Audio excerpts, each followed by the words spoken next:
Hello, Connecticut, and welcome to the Paid Leave Podcast. The title basically says it all. I'm Nancy Barrow, and I will be delving into this new state program and how it can help you and your family. This podcast will give you information you should know about Connecticut paid leave and maybe just a little bit more. Connecticut paid leave brings peace of mind to your home, family, and workplace. Welcome to the Paid Leave Podcast. February 14th is National Donor Day. February 10th is Safer Internet Day. And in March, it is National Kidney Awareness Month. And why would I be mentioning all these awareness days and months? Well, it's all about my guest who has a connection to all of these. Ellie Doyle is a storyteller, content creator, and founder of Reheated Coffee Club. It's a Connecticut lifestyle brand rooted in motherhood, community, and small business love. And after moving her family from Florida to Connecticut, she started sharing her real-life journey of raising her 3 kids, building community, and finding joy in everyday moments across the state. From being at the governor's mansion to kids' consignment shops or out to eat at a restaurant with a friend, she also has ties to Connecticut as a child, so the move wasn't out of the blue. Reheated a Coffee Club is her name on TikTok, and she's a big social media influencer. On Instagram, she has over 51,500 followers and 1 million likes. And on TikTok, she has over 34,000 followers and 1.9 million likes. She's a big fan of Connecticut Paid Leave, and we'll get to all of that. But first, welcome to the Paid Leave Podcast, Ellie. Thank you. Thank you for having me. So how has the move from Connecticut, from Florida, been? How is it? This has been the most crazy whirlwind experience because obviously moving your whole family and like leaving your whole village behind is scary. But this community, like it really sounds so cheesy, but they have welcomed me with open arms. So I feel like I've had more of a community in Connecticut, besides my family, obviously, than I ever did in Florida. Yeah. So that in that regard, the transition's been pretty seamless. Obviously learning new things, and now we're navigating snow and winter, and that's completely and the cold. I mean, so far, ask me again in February. Maybe I'll come back on the podcast and be like, "What are we doing?" But so far, it's been lovely. So tell me about your past relationship that you had with Connecticut, because you came here as a kid. Oh my gosh, yeah. My best childhood memories are coming to Connecticut when I was a kid. My grandma, she still lives in the same house in Cheshire. And that's where my mom was raised, and my uncles and aunts, and that's where we would do Christmas. And honestly, we would also come up in the summertime because we'd go to Old Orchard Beach in Maine. My family has a house there as well.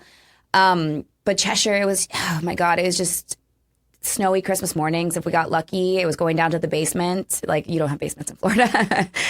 And, we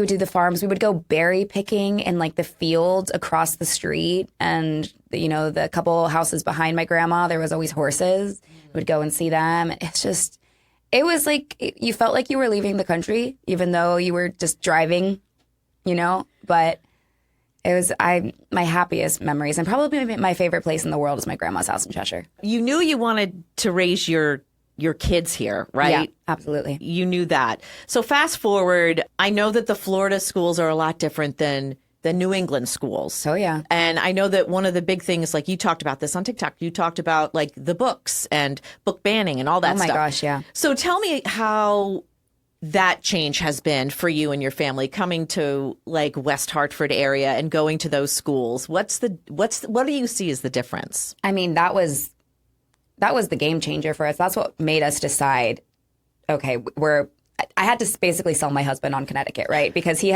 all he had heard was kind of the rumors like, oh, Connecticut's so boring. It's a drive-through state. What's in Connecticut? And I'm like, just you wait. I will show you.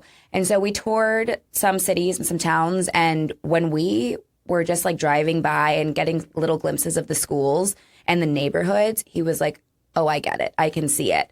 And then once we were actually starting to get in and tour some of them, the packed libraries, the resources, the science labs, the art labs, like the field trips, the money that the funding, these would be private schools in Florida, that kind of funding. It was amazing. I mean, now it's wintertime. You go to my kid's school and right in the front entrance, they have like a leave a jacket, take a jacket. If you need something, take something, like a pantry jacket. It's completely free. And those are things that don't happen in Florida. I mean, maybe somewhere, but that's not the norm. And that seems to be more the norm here. And the school systems have really like changed the game for my daughter. She's thriving and she's excited to go to school. Whereas in Florida, she never wanted to go to school. She was only in pre-K, but she was, Yeah. What do they think about the snow? Oh my gosh, they love it. We even with just like the whatever couple inches we got, if anything, we have a snowman in our front yard right now. Yeah. What are your thoughts on the overall living and community in Connecticut? Because I know community was really important for you as well. Yeah. So yeah, like I said, the community here has been so welcoming. I've made more friends here. I just moved here maybe 7-8 months ago, right? And I just had a birthday party Friday that had like over 20 something people there. And that's not to be like, oh, I'm so pop. It's just that I've really made real friends in a short amount of time. And that's saying something because it can be hard as an adult, especially with kids, to make friends and to make real friends. Mm-hmm. And it's just because people here are a lot more like-minded. We want the same things for our families. We want the same goals. A lot of people here are a lot more driven and innovative, and that's really like intoxicating and inspiring. So it makes you like want to be surrounded by those types of people. I mean, and then it's just like a bunch of fun stuff to do. There's free concerts at Elizabeth Park in the summer. There's library events. There's like all this stuff that you're like, how can you not make a community here? If we are staying in the United States, we're staying in Connecticut. Yeah, I think that we have a lot of really cool resources here for families. It's our governor says it's a family-friendly state. It is, 100%. And they take care of their parents. They take care of parents. They take care of kids. They want everybody to thrive, not just at birth, but following them through adolescence and adulthood. And they put these things into place like Connecticut paid leave to make sure that families are thriving here. Yeah, and taken care of for sure. Let's talk about you becoming an influencer. Walk me through your start, like when you decided like, okay, I'm going to do some stuff on social media. Yeah. And then it kind of grew. Well, I don't know if you can tell, but I like to talk. So, I mean, I do backtrack a little. I do have business degrees, and then I have my MBA in marketing. So I was working in that world, but then parenthood came, and I wanted to be home with my babies more. And so after COVID hit, we really started getting the gears turning on wanting to get out. Florida really took a definite turn for the negative during COVID and during the lockdown or lack thereof a lockdown in Florida. And so we started looking at other areas, and we started, my husband and I took a trip to Connecticut without the kids. And that's when I was saying I kind of sold him on the dream. Being the marketer that you are. Exactly. And then I made a video in my kitchen holding one of my twins, and I was making a matcha, and I was talking about touring the schools and what a dystopian experience it was, which the internet let me know that I was using dystopian wrong, and I wasn't. I was saying like the fact that we are here is dystopian. Connecticut was the utopia. Yeah. But the situation that we were in with just a vast difference was like a dystopian feeling. But that got millions of likes, and then started getting news reporters contacting me for interviews. It was featured on Connecticut Insider, BuzzFeed, a bunch of stuff. And then I was like, oh, wow, people have no idea. People have no idea what it's like in like a red state versus a blue state, and like what the differences are. So as we started gearing up for the move, I started making more videos, and those millions of views. I know. I was watching you do your makeup, and I was doing like skincare. Yeah. I was like, I wasn't an influencer, so I was like, I don't know what to do. What do I do? I'm usually with my babies, or I'm washing my face. I'm like taking care of myself if I can, if I have 5 minutes, or I'm making food. But they blew up, and they were doing really well. And so then when I came here, it was like about real life, showing the move and moving into an old house and all the things breaking, and experiencing Connecticut for the first time, and a deep-rooted appreciation for the things that we have going on here. Oh, it's so great. Did you expect that you would get close to 2 million likes? No. I mean, I still think, like I said, when I first walked in here, I still kind of get like imposter syndrome sometimes, especially when people like are out and ask for like a picture, or like I feel so like silly, like giddy. It's funny to be recognized, but no, I had no idea. But I love that the message that's being spread is a deep-rooted appreciation for Connecticut, because it's changed my family's life. Oh, that's so good. It's so good to hear. I mean, that's just the reason that people do move. Yeah. There was another person who started their family in Florida, and when they wanted to expand their family and grow their family, they made a really concerted decision that they weren't going to stay in Florida, because there weren't any resources there for them. So they moved to Connecticut from Florida, and they had their second child here, and they both took time off. They both used Connecticut paid leave, and he's like our poster child because he really just talked about the difference of the bond with that baby using Connecticut paid leave. Oh, yeah. And being able to take the time and getting income replacement and not worrying about getting back to work. Yeah. Yeah. I mean, that's everything. Yeah, it's so everything. So it was really wonderful. How do you stay motivated to do your social media? Being a mom, you're busy. You have 3 kids. Yes. Caffeine. I see. Yeah. Never leave home without it. But there's so much going on here. I also really like proving people wrong. So if I ever hear someone that's like, there's nothing to do in Connecticut, I'm like, boy, do I have a page you should follow. But there's so much going on. And I'm somebody who really likes to experience new things. I'll try any food once. I'll see any play. I'll try, I want to do a whole series on my page of like Ellie tries new things. Oh, that would be great. That's awesome. A reheated coffee club, try new things. Yeah. We'll workshop a name. But there's so much going on that it's just invigorating. There's very few times where I actually am like, I just can't. I'm too tired because I get energized by how energetic the state is. Yeah. It's like when you're surrounding yourself around people who are doing, who are moving, who are shaking, who are making things happen, you're like, oh, I want to be on that level. Like it motivates you, And then I do it for my kids. I do it for my family. I want them to experience the magic of what is Connecticut. And I want to provide for them. I want them to have the best life possible. And growing my platform right now is the best way for me to do that. And they get to do the coolest things because of my job. What advice would you give someone who's starting out and wants to be an influencer? Like, can you give like the early Ellie some advice? Yeah, early Ellie, I would say put on some makeup because people are going to be stitching you and you're going to look. No. Be authentic, be yourself. I think the reason why my platform has grown, the first 90 days my platform was up, it grew 330%. It was insane. Yeah. And I think that's because I'm not trying to make things seem unrealistic. So often we go on Instagram and we judge ourselves based on a life that looks so perfect. And that's not real. That is not real. What you are seeing is a curated moment in somebody's life when that's just not the full picture. So I try to give people the full picture on my page. There's usually kids screaming in the background, and that's why I do voiceovers.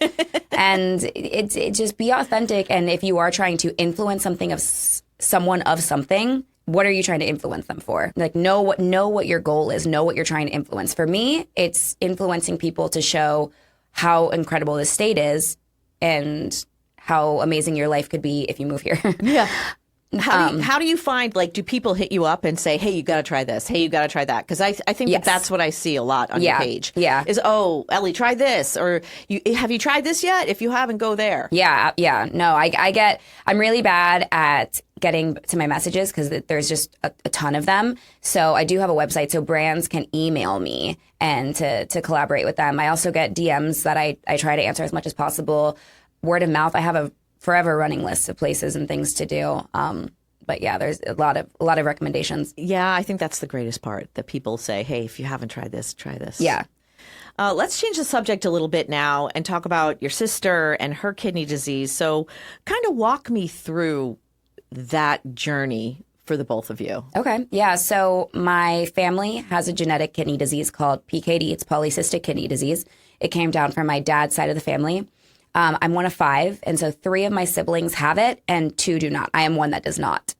So my sister's was getting progressively worse very fast to where she was at the point of either dialysis or transplant. And I immediately knew that I wanted to be a donor. So we got tested, and I was a match. They do extensive testing, so you have to go through psychological testing, fitness testing, just everything. How long did that take, to do all the testing prior to? Oh, my gosh. Probably about 6 months. Wow. It took 6 months for them to do all your... That's interesting. I didn't realize that it was going to take you that long. Yeah. There was 2 or 3 full days at Mayo Clinic where we were doing all the blood work. But besides that, it's a lot of virtual meetings. It was a lot of back and forth. It was waiting to see if you were matches. It was waiting for results to come back in. Yeah. You get head to toe tested. Yeah. Not just physically, but mentally. They want to make sure that you can be a donor and that you both will thrive after. I had like social workers I was working with. But yeah, from when And there was never any question that you were going to do this. Oh, no. Yeah. No, because even if I wasn't a match, it would kind of go into this system of like the musical chairs of kidneys, like where Yeah, it's crazy how that works. it passes around until she gets one that she is a match for her. Yeah. As long as she has someone donating, she would get one. Yeah. It's really cool. I talked to Hartford Hospital about their donor program, and she explained it like, well, if you give a kidney, then the person that you're trying to donate to goes up on the list like exponentially. Yeah. And then it's just this whole thing that really, it's beautiful how it works. It really is beautiful. So then you got all this testing. It was 6 months later, and then the operation came. So tell me about that day. Yeah. It was my first time being put to sleep. Yeah. That was interesting. And it was during like right around COVID. So I was not able to have anyone in the room with me when I woke up. So that was kind of freaky. But the surgery went pretty seamlessly. We were in the hospital for maybe like 5 days and then recovered at home for a few weeks. Both of you? Yep. Really? Both of you recovered at home? Yeah. Wow. Yeah. And how is she doing now? She's amazing. Is she? Yeah, she's thriving. The kidney's doing really well. Her tests are all really good. GFR, everything. She's doing really good. And I know that you don't have that disease that your family has. Like you at least aren't that. But if something ever happened to you, you'd be like priority list. Oh right? yeah, if I needed a kidney, I'm at the top of the list. On the top of the If list. my one failed. So how did this change the way you look at your own health and healthcare? I'm a pretty healthy person. I try to stay active. My husband would probably say that I need to drink more water, but the whole process was pretty seamless and everything got taken care of from her. And so if you are a donor, you don't need to worry about, I guess I shouldn't speak for Connecticut, but I would think that it's the same everywhere, that it goes through the person who is receiving insurance. So as a donor, that's something that you don't actually have to like worry and think about. Well, with Connecticut Paid Leave, we cover both. You know what I mean? Yeah. Yeah, we would cover the donor and the person who's getting the kidney. So like that's one of the things that's great about Connecticut Paid Leave, that organ donation, you'd get up to 12 weeks of income replacement. And so would your sister. With income replacement, we didn't get anything. Right. So that's the difference here is when you have Connecticut Paid Leave, when you're employed, you would get all these benefits. If you both lived in Connecticut, it would have been a different situation. 100%. Yeah. And with the Connecticut Paid Leave, how the caregiver can also take off time. Her husband had to completely change jobs so that he could be a caregiver for her. Wow. Yeah. Like caregiver leave is amazing. Completely. Yeah. And I thankfully worked for my family's engineering company. They were super flexible, but still, it wasn't 12 weeks. Yeah. I think I got maybe like a month of paid time off. But it was a rough recovery. It was harder than my 2 C-section babies. Right. And I was like down bad for probably the better part of 6 months. How do resources like Connecticut Paid Leave give you peace of mind if you plan on growing your family? Like that person said you might have another boy.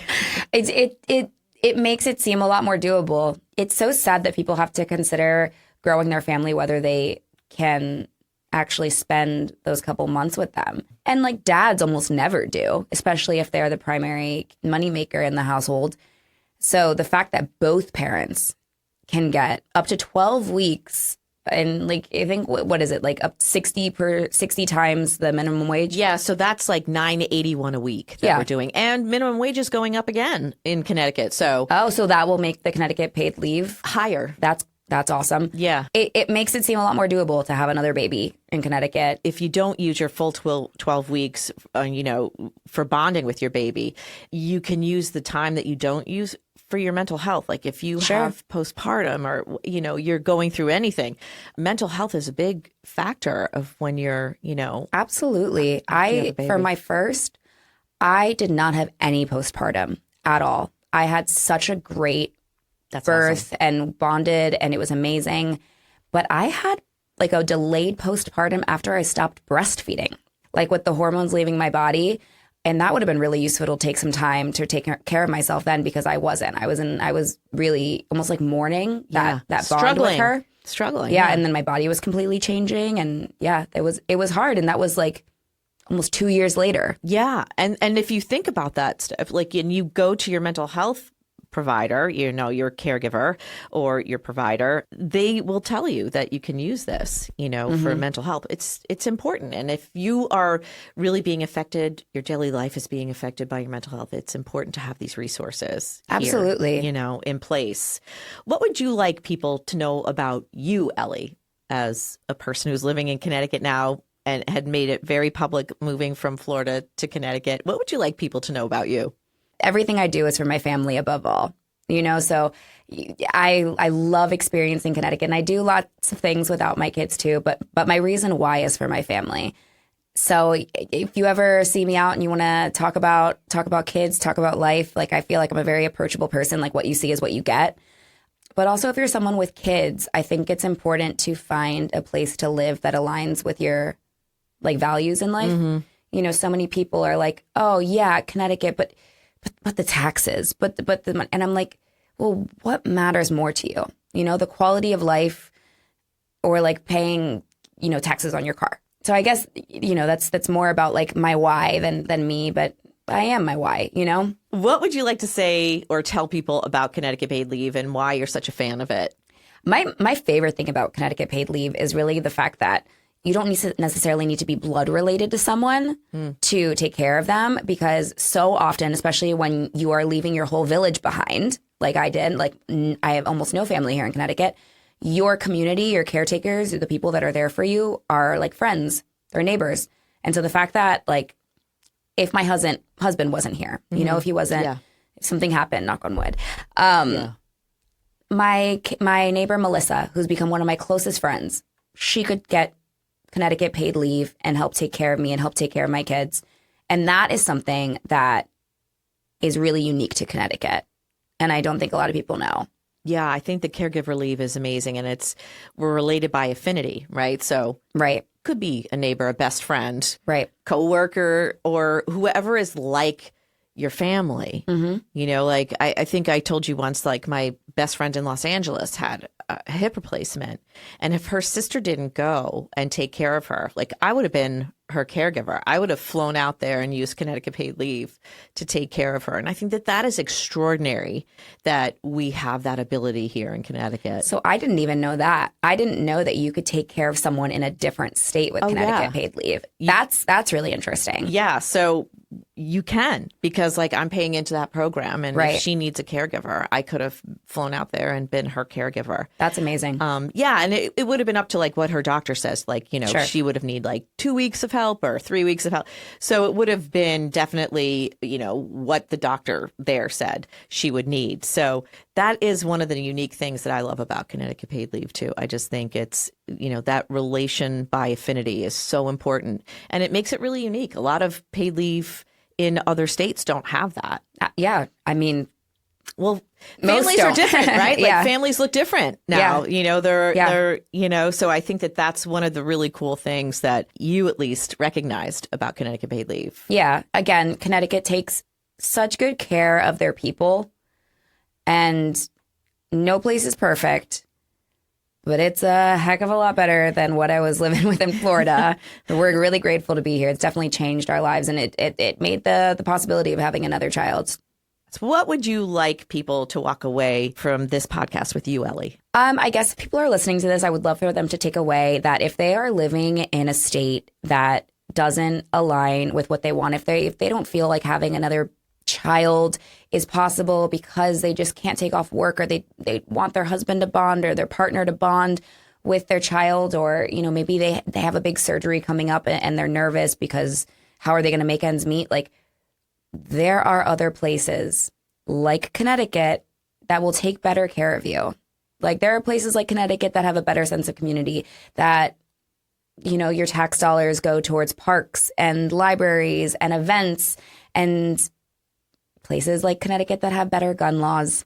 And yeah, if you're not happy where you are, then I would implore you to look elsewhere, maybe like Connecticut. Yeah, so great. Ellie Doyle, I want to thank you for joining me on the Paid Leave podcast. Thank you so much. Thank you. Well, for more information or to apply for benefits, please go to ctpaidleave.org. This has been another edition of the Paid Leave podcast. Please like and subscribe so you'll be notified about new podcasts that become available. Connecticut Paid Leave is a public act with a personal purpose. I'm Nancy Barrow, and thanks for listening.